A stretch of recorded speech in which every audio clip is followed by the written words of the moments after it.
शरदचंद्र पवार पक्ष एनडीए सोबत जाणार असल्याच्या चर्चेला आता वेग आलेला आहे।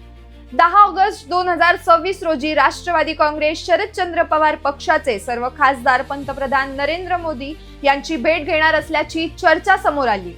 या भेटीमुळे महाराष्ट्राच्या राजकारणात एकच प्रश्न चर्चेत आला, शरद पवार आता भाजपा सोबत जाणार का? सध्या सुरू असलेले संसदीय अधिवेशन 13 ऑगस्ट 2026 रोजी संपणार आहे। या अधिवेशनातच डिलिमिटेशन बिल पास करून घेतले जाणार असल्याची चर्चा आहे। मात्र जेनझी आंदोलनातील विद्यार्थ्यांवर झालेल्या लाठीचार्जमुळे केंद्रीय गृहमंत्री अमित शहा यांचा राजीनामा घेतल्याशिवाय संसद चालू देणार नसल्याची ठाम भूमिका विरोधी पक्षनेते राहुल गांधी यांनी घेतली। यामुळे या अधिवेशनात डिलिमिटेशन बिलवर कोणतीही चर्चा होऊ शकली।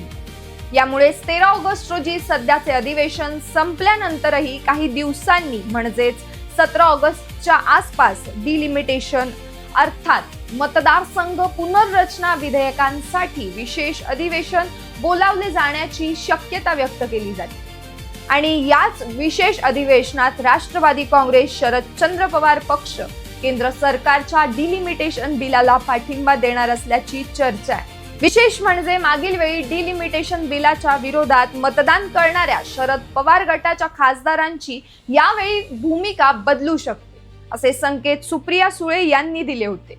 सुप्रिया सुळे यांनी स्पष्ट केलं होतं की जर केंद्र सरकारने सर्व राज्यांमधील लोकसभा खासदारांची संख्या 50% वाढवायची तरतूद केली तर पक्ष या विधेयकाचा सकारात्मक विचार करू शकतो।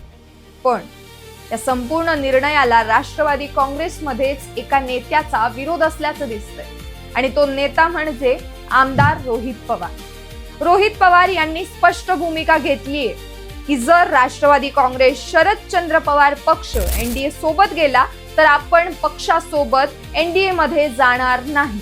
आपली भूमिका इंडिया आघाडी सोबतच राहण्याची असेल असे रोहित पवार यांनी सांगितल्याचे वृत्त आहे। म्हणजेच एकीकडे शरद पवार गटाच्या खासदारांची नरेंद्र मोदींसोबत भेट, डिलिमिटेशन बिलाला सशर्त पाठिंबा देण्याची सुप्रिया सुळेंची भूमिका आणि दुसरीकडे रोहित पवार यांचा एनडीए सोबत जाण्याचा विरोध आणि त्याचमुळे महाराष्ट्राच्या राजकारणात अनेक वर्षांपासून विचारला जाणारा प्रश्न पुन्हा एकदा ऐरणीवर आला, शरद पवार भाजपा सोबत जाणार का? पण इथे एक गोष्ट लक्षात घ्या, सध्या एनडीए सोबत जाण्याचा अंतिम निर्णय झाल्याचे अधिकृतपणे स्पष्ट झालेले नाही। त्यामुळे ही राजकीय शक्यता आणि चर्चेचा विषय। आता नेमकं काय होणार त्यासाठी अजून काही दिवस वाट पाहावी लागणार आहे।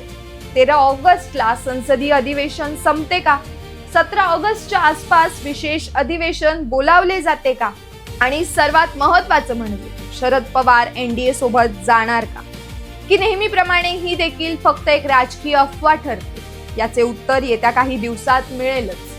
पण तुम्हाला काय वाटतं, शरद पवार यांनी एनडीए सोबत जायला पाहिजे का की त्यांनी इंडिया आघाडी सोबतच राहायला पाहिजे? तुमचं मत आम्हाला कमेंट्स मध्ये सांगा।